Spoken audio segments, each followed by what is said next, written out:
Hello বন্ধুরা, মোহনার দিকের আরও একটি নতুন ব্লগে তোমাদেরকে অনেক অনেক স্বাগত। আর আজ আমি তোমাদের সাথে শেয়ার করছি বেগুন দিয়ে চেলা মাছের সর্ষে ঝাল। হ্যাঁ, তো ভীষণই টেস্টি একটা রান্না, এতটাই মুখরোচক যে কি বলতো, এই ধরনের রান্না একটা বানালে তখন মনে হয় যেন আর কিছু লাগবে না। তো কীভাবে আমি বানাচ্ছি প্লিজ তোমরা পুরো ভিডিওটা অবশ্যই দেখো। প্রথমে মাছগুলিকে ভালো করে ধুয়ে নুন হলুদ মাখিয়ে রেখেছিলাম, তারপরে তেলটা একটু ভালো করে গরম করতে হবে, তা নাহলে কী বলো তো, মাছটা তলায় ধরে যেতে পারে। হ্যাঁ, তলায় লেগে গেলে তখন মাছ ভাজাটা ঠিকঠাক হবে না আর কি। তো সেই জন্য একটু বেশি করে তেলটা গরম করে তারপরে মাছটা দিয়ে তারপর বরঞ্চ একটু কমিয়ে আস্তে আস্তে ভাজতে হবে, যাতে মাছটা গোটা থাকে আর কি। হ্যাঁ, তা নাহলে মাছটা ভেঙে যাওয়ার ভয় আছে।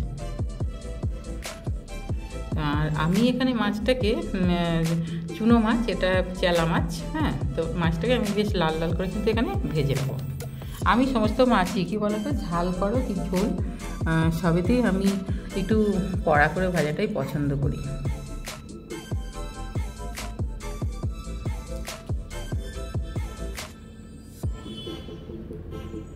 আর খুব তাড়াতাড়ি রান্নাটা হয়ে যায়, যেহেতু এটা বেগুন দিয়ে রান্না করছি। বেগুন তো সেদ্ধ হতে বেশিক্ষণ লাগে না। তো দেখো, মাছগুলো বেশ লাল লাল করে ভেজে নিয়েছি, আর পুরো কড়াইয়ের গায়ে লেগেও যাচ্ছে না। এগুলো এমনিতে কী বলো তো, ভাজা খেতেও খুব ভালো লাগে, ভাত ডাল তার সাথে এরম চুনো মাছ ভাজা অসাধারণ লাগে। বিশেষ করে চেলা মাছের তো একটা আলাদা টেস্ট আছে। তো আজকে আমি এটা ঝাল বানাচ্ছি, সর্ষে ঝাল। সেই জন্য দেখো, মাছটাকে এবারে ভাজা হয়ে গেছে, তুলে নিচ্ছি প্লেটের মধ্যে।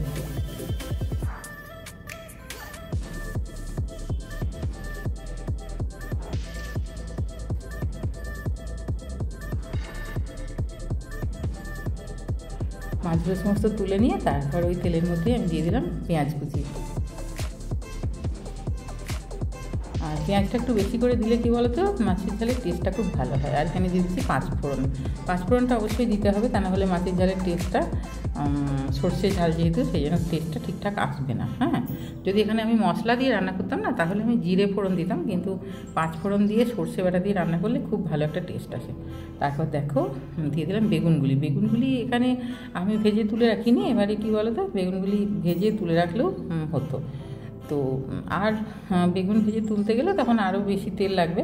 তো সেই জন্য কী বলো তো, বেগুনটা আমি ওই পেঁয়াজ আর পাঁচফোড়নটার উপরেই দিয়ে তারপরে ভেজে নেবো আর কি। আর এর মধ্যে আমি দেব নুন আর হলুদ গুঁড়ো।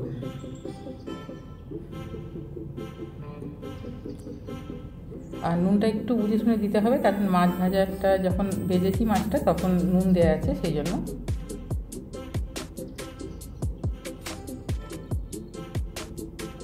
দিয়ে তারপরে আঁচটা একটু মিডিয়ামে রেখে তারপরে বেগুনটাকে একটু ভাজা ভাজা করে নিতে হবে। হ্যাঁ,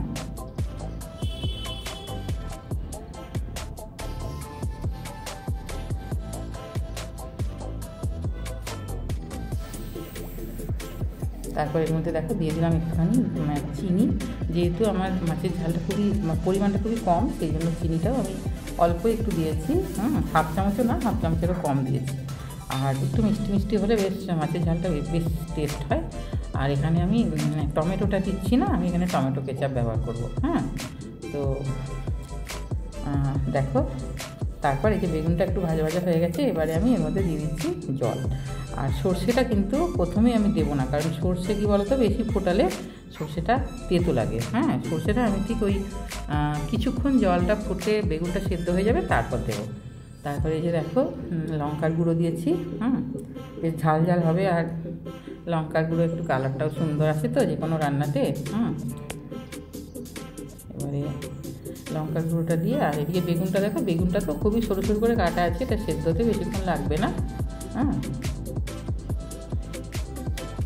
তারপর সর্ষে, আমি 1 চামচ সর্ষে বেটে রেখেছিলাম, কালো সর্ষে, সেটা একটু জল দিয়ে তারপরে ছেঁকে দিয়ে দিয়েছি। সর্ষে খোসা আমি তরকারিতে ব্যবহার করি না। এবারে আর খুব বেশি সর্ষে কিন্তু এখানে থকথকে করে দেবো না, হালকা করে সর্ষে দিয়েছি। যাতে সব কিছুর টেস্টটা পাওয়া যায়, বেগুন, মাছ, হ্যাঁ, সমস্ত টেস্টটা। আবার সর্ষে যদি অনেক বেশি হয়ে যায় তখন কী বলতো, শুধু সর্ষেরই মানে টেস্ট পাওয়া যাবে। তো তারপরে দেখো ফুটে উঠেছে, এবারে মাছ ভাজাগুলো সমস্ত দিয়ে দিয়েছি। খুবই সহজ রান্না, এই রান্নাগুলো সমস্ত আমার মেয়ে আমার কাছ থেকে শেখে। আমার মেয়ে একেবারেই রান্না করতে জানতো না, এবারে আমার কাছ থেকে অনেক কিছু শিখেছে আর কি। তো ও মাঝে মাঝে বানায়, তো আজকে তো আমি যেহেতু ভিডিও করছি আমি বানাচ্ছি।